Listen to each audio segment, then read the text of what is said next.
하나님, 나는 부족하고 하나님 의지해야만 살 수 있습니다 라고 하는 그 기본적인 신앙 고백이 회복될 수 있도록 도와주시옵소서.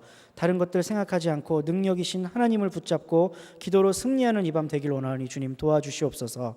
하나님, 우리가 어떻게 기도해야 할지 갈 바를 알지 못할 때가 있습니다. 말씀으로 방향을 주시옵소서. 하나님 말씀대로 기도하며 그 말씀에 소망을 두고 그 말씀이 이루어지기를 위해 간절히 기도하는 이 밤 될 수 있도록 주님 역사해 주시옵소서. 끝까지 도우실 하나님을 기대하고 신뢰하며 예수님의 이름으로 기도합니다. 아멘.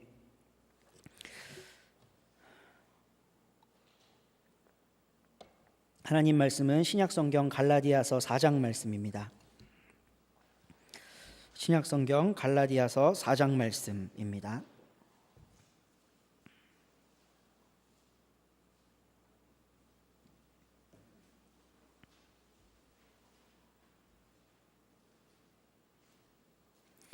(4장) 8절부터 15절까지 한 절씩 교독하겠습니다.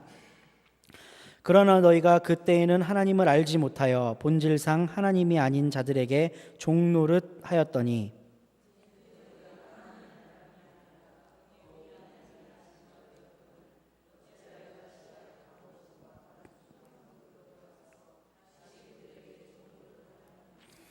너희가 날과 달과 절기와 해를 삼가 지키니 형제들아, 내가 너희와 같이 되었은즉 너희도 나와 같이 되기를 구하노라. 너희가 내게 해롭게 하지 아니하였느니라.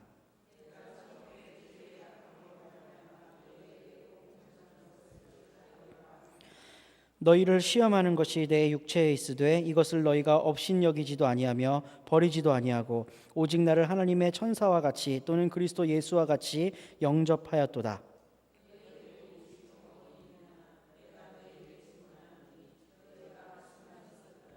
너희의 눈이라도 빼어 나에게 주었으리라. 아멘. 하나님 음성 듣고 그 음성 따라 기도하고 그 음성이 여러분 삶과 신앙 여정의 종착점, 표대가 되기를 간절히 소망합니다. 여러분 혈루증 앓던 여인 이야기 다들 아시죠? 12해를 혈루증을 앓던 여인에게 가장 필요한 게 뭐였을까요?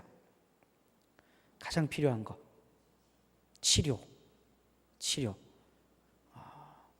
근데 잘 생각해 보면요, 그걸 한 단계 더 들어가 보면 그 여인에게 진짜 필요한 게 뭐였는지 우리는 좀 다시 생각해 보아야 합니다.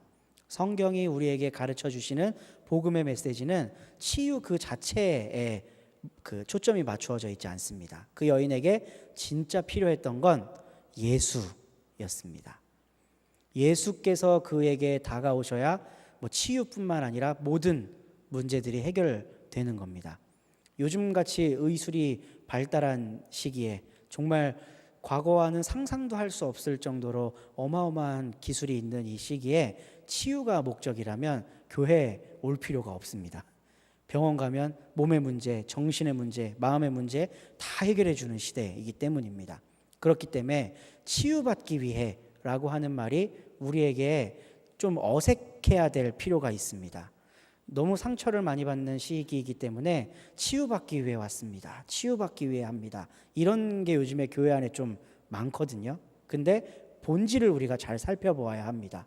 내가 어떤 연약한 상태에서 완전해지거나 혹은 좀 상처 입은 상태에서 치유를 받는 데에 그친다면 교회는 교회로서의 역할을 다 한 게 아닙니다. 교회는 누구를 만나는 곳인가요? 예수 만나는 곳입니다. 예수 만나면 몸이 안 고쳐져도 괜찮아야 되는 곳이 교회입니다. 예수 만났는데 예전에는 조금 재물이 넉넉했는데 예수 만나고 안 넉넉해졌어요. 그래도 괜찮다고 이야기할 수 있는 곳이 교회여야 합니다.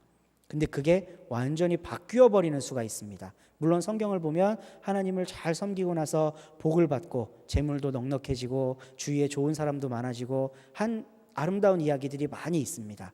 우리에게 그런 복이 임했으면 참 좋겠습니다. 근데 그거는 본질적인 것이 아니라는 겁니다. 본질적인 건 누구시라고요? 예수이십니다. 그 예수 그리스도가 가장 귀하다는 것 그분을 우리가 만나야 된다는 것, 이 진리가 우리 안에 회복되기를 주님의 이름으로 소망합니다. 혈루증 앓던 여인이 딱 그걸 배웠습니다. 12해 동안 계속해서 피가 흐르는 병을 가지고 있었던 그 여인은 그냥 단순히 몸만 아팠던 게 아니라요, 사회적으로도 철저하게 고립되어 있던 사람입니다. 왜냐하면 여러분 잘 아시는 바대로 구약의 율법에 보면 피를 흘리고 있으면 부정하다고 나와 있거든요. 그러니까 피 흘린 사람과는 가까이 하면 안 되고 만져서도 안 됩니다. 자기도 부정하지만 만진 사람도 부정해지기 때문입니다. 그러면 이 여인에게 그런 병명이 있다는 걸 아는 사람들은 이 여자 가까이 왔을까요? 가까이 안 왔겠죠. 슬금슬금 피하고 이렇게 배척하고 어우 지저분하니까 좀 떨어져 있어, 이런 대접을 받지 않았겠습니까? 그러니까 몸 아픈 것도 서러운데 사회적으로 특히 종교적으로 철저하게 고립되어 살아가던 이 여인은 12년 동안 거의 만신창이의 삶을 살지 않았을까 싶습니다. 그 만신창이의 삶으로부터 구원받을 수 있다는 소식을 멀리서 전해 들었습니다.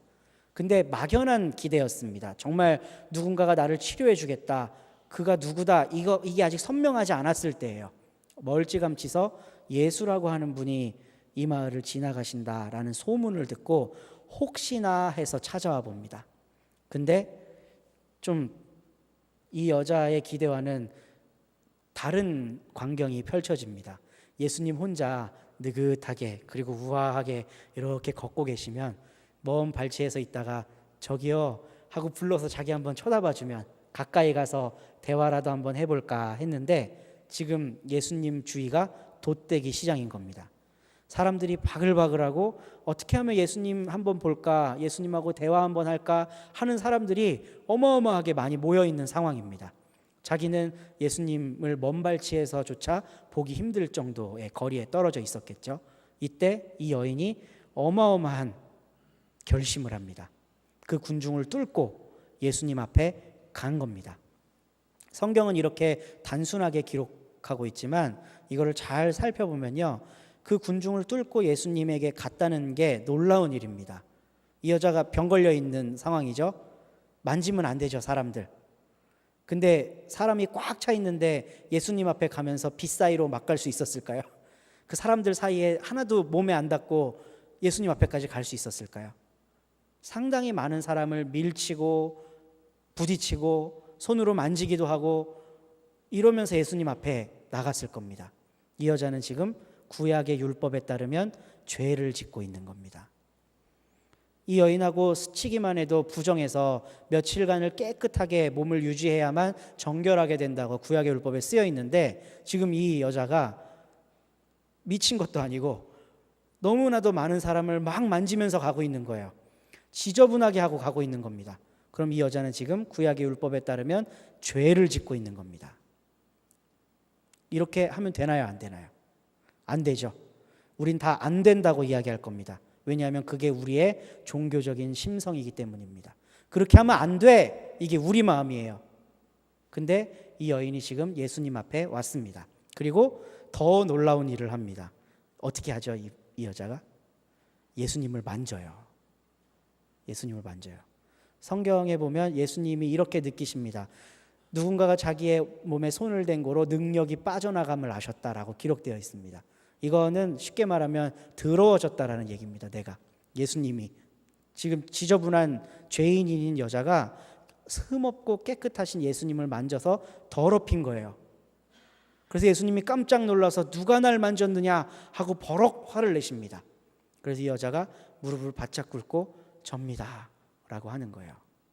근데 지금까지 여기까지 온 과정은 우리가 가지고 있는 상식, 특히 구약의 율법의 상식으로는 죄 짓는 행위로밖에 보여지지 않거든요. 근데 예수님과 그 여인의 만남은 야, 너 나 죄 짓게 만들었어. 나 앞으로 설교 5,000명한테 해야 되는데 3일 동안 나 부정해서 어떡하냐? 너 어떻게 책임질래? 예수님 이렇게 말씀하시나요? 아니에요. 그 딸을 구원하십니다. 바로 피가 흐르는 그 근원을 마르게 해주십니다. 그러면서 그 치유뿐만 아니라 당신이 누구신지를 알게 해주세요. 구약의 율법보다 더 큰 사람이 바로 나다라고 하는 거. 너희가 서로 손가락질하면서 이렇게 하면 죄야 저렇게 하면 죄야 하고 있는 그 잣대들보다 훨씬 더 크신 분이 우리 예수님이시라는 걸 알려주시는 거예요. 이 여자는 그때까지 죄책감에 시달렸을 겁니다. 자기 몸 하나 낫고자 많은 사람들을 죄짓게 만들었거든요. 만지면서 부정하게 만들었어요.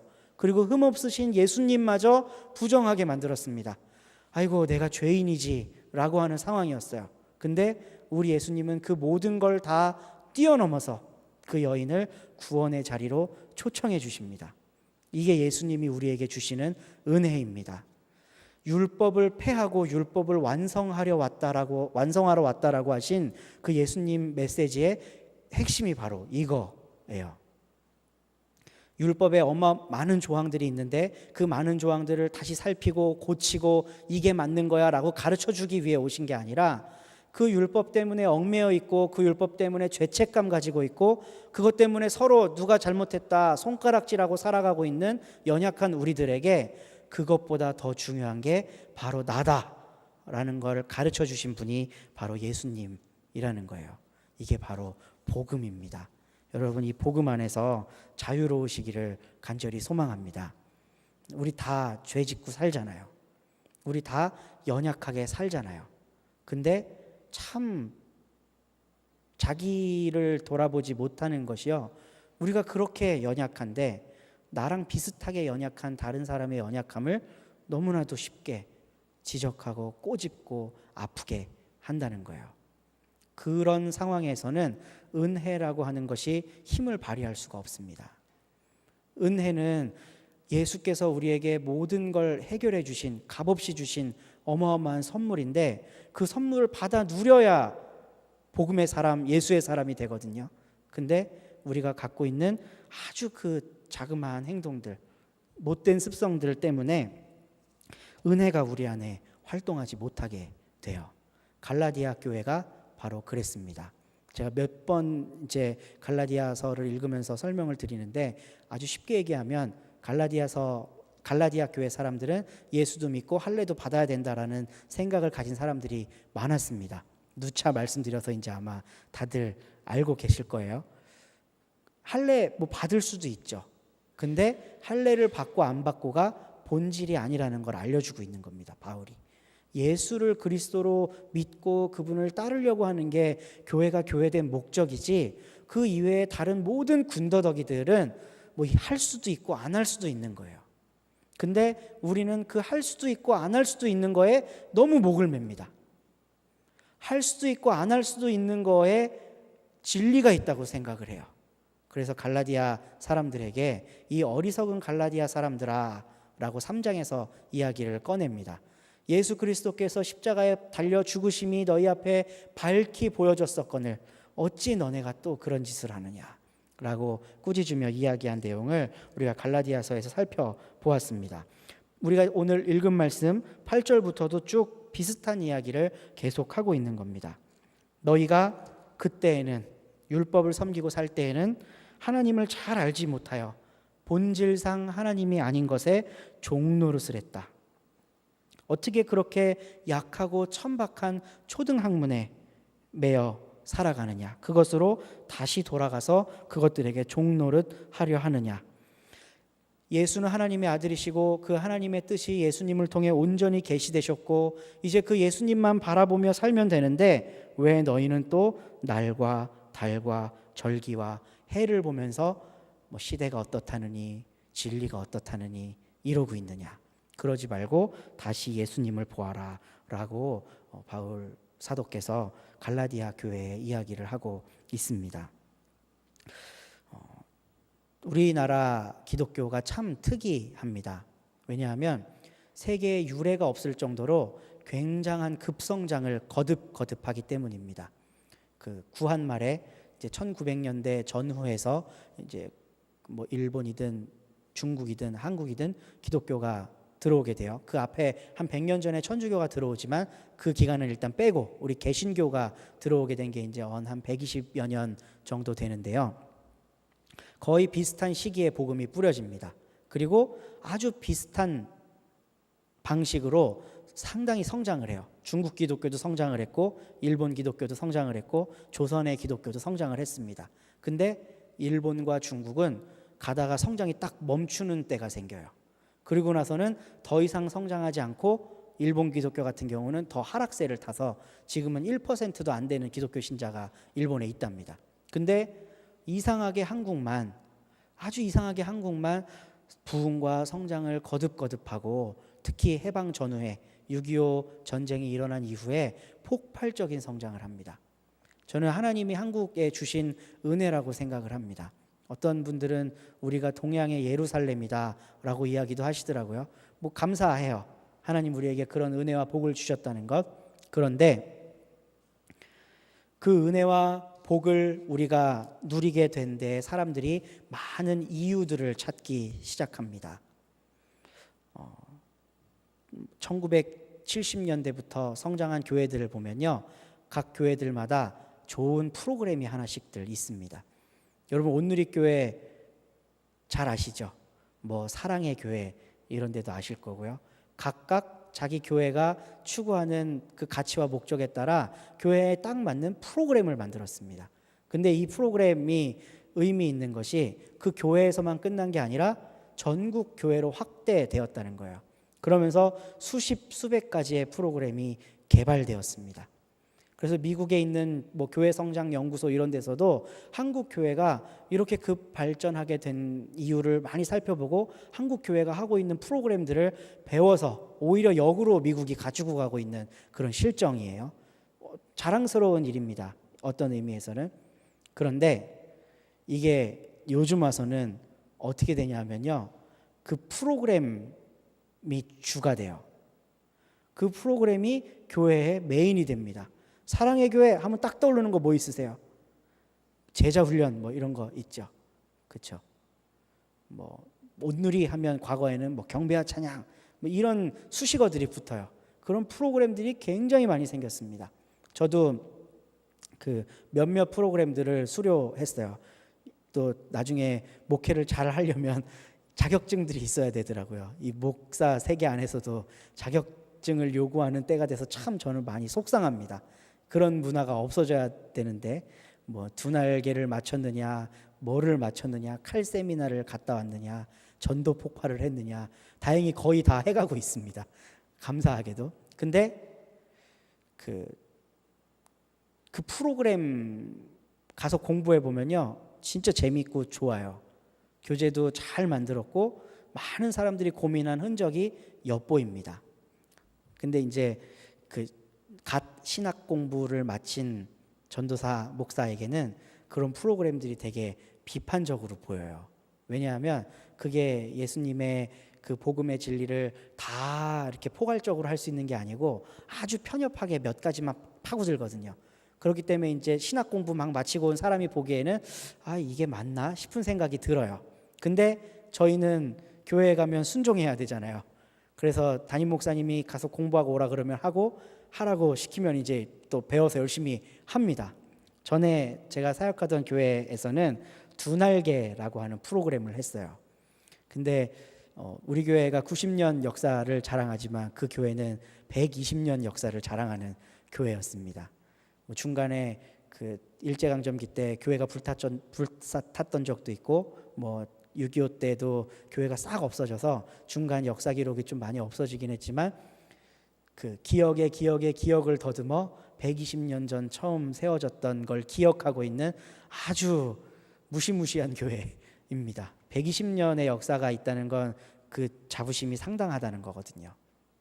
근데 제가 그 교회에 부임했을 때 막 담임 목사님도 새로 부임했을 때예요. 한 15년 동안 사역하시던, 오랫동안 그 교회 목회하시던 담임 목사님이 은퇴를 하시고 젊은 40대 중반의 새 목사님이 이제 막 부임을 하셨을 때입니다. 그리고 오시자마자 뭘 막 하냐면요, 두 날개를 하는 거예요. 그래서 저는 걱정이 엄청나게 됐습니다. 어휴, 이 오래된 교회에, 이 전통이 있는 교회에 이런 거 하면 목사님 힘드실 텐데 라는 생각을 한 거예요. 아니나 다를까 이분들은 뭐 하나씩 다 해보신 분들이에요. 모든 세미나를 교인들이 각각 다 쪼개서 다 한 번씩 해보신 분들입니다. 그래서 두 날개 이러니까 콧방귀를 픽 하고 끼는 분들이 나오기 시작했어요. 근데 결론적으로 말씀을 드리겠습니다. 그 교회가 잘 됐을까요? 망했을까요? 찍어보세요. 50%니까. 잘 됐습니다. 제가 그 목사님 옆에서 그걸 보면서 깜짝 놀랐어요. 전 안 될 거라고 생각했거든요. 왜 저 프로그램을 자꾸 하려고 그러실까? 근데 그 목사님은 프로그램을 한 게 아니었어요. 그거는 그냥 하나의 도구일 뿐입니다.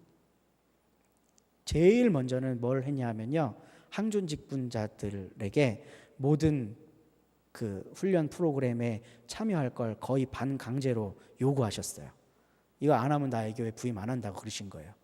그러니까 실제로 그 교회도 우리 교회처럼 장로님이 딱 6분이었는데 1기로 장로님들이 다 수료를 하셨습니다.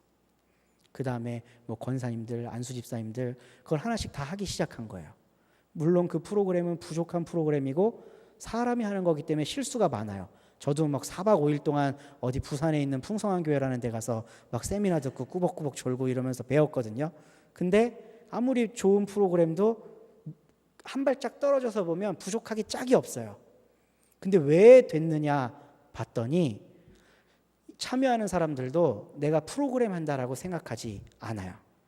담임 목사님이 가지고 있는 예수님과 하나님 나라를 향한 열정에 내가 동의하기 때문에 함께하는 거고, 내가 이 함께하는 게 예수의 복음에 합당한 행동을 하는 거기 때문에 하는 거예요. 프로그램 배우려고 한 게 아니라. 저는 그 교회가 뭐 D12를 했든 두 날개를 했든 알파를 했든 뭘 했든 아무 상관이 없다고 생각합니다. 무엇을 했던지 간에 거기는 잘 됐을 거예요. 지금 잘 된 것처럼 실제로요. 그 목사님 부임하실 당시에 한 200명 전후 모였었는데요. 제가 최근에 벌써 제가 그 교회를 떠난 지 5년이 됐거든요. 지금 들리는 소문이 300명 넘게 모여서 굉장히 재밌게 목회를 잘 하고 계시다는 소식을 듣습니다. 여기에서 우리가 봐야 될 건 그 교회는 두 날개에서 잘 됐다며 이게 아니에요. 두 날개에서 잘 된 거 절대로 아닙니다. 참여하려고 하는 사람들이 예수 그리스도의 복음에 집중했기 때문에 잘 된 겁니다. 그 목사님이 추구하는 복음, 그게 하나님 나라의 신비이기 때문에 내가 거기에 함께할 때 참 가치를 얻을 수 있구나 라고 하는 걸 어르신들부터 솔선수범해 주셨기 때문에 교회가 점점 하나님의 은혜 가운데 충만해지게 된 거라고 저는 멀찌감치 떨어져서 생각해 보게 되었습니다.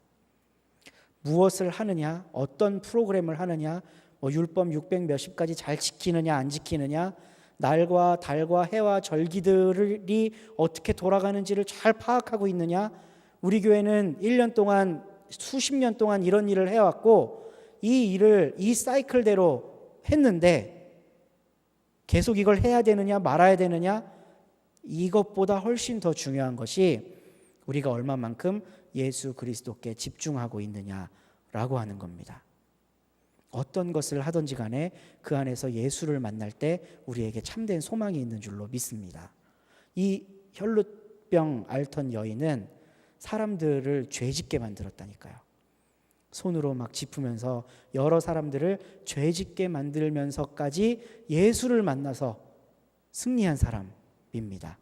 저는 우리 교회가 바울이 갈라디아 교회에 호소한 내용을 잘 받아들여서 다른 어떤 비본질적인 것들을 쫓아 막 끙끙끙거리는 교회 아니라 십자가에 달려 죽으신 예수 그리스도를 밝히 보고 그분께서 부활하셔서 모든 잠자는 자들의 소망이 되셨다는 것, 우리들의 소망이 되셨다는 것을 인정하고 예수 믿는 것이 가장 복된 일이구나, 그분 만나기 위해 교회 오는 거구나 하는 걸 깨닫는 우리 교회와 이 자리에 모인 모든 분들이 될 수 있었으면 참 좋겠습니다.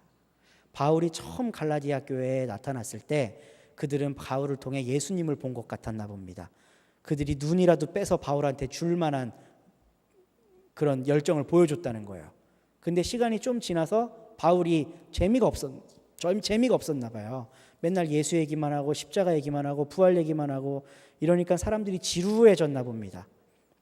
왜 자꾸 그런 얘기만 해?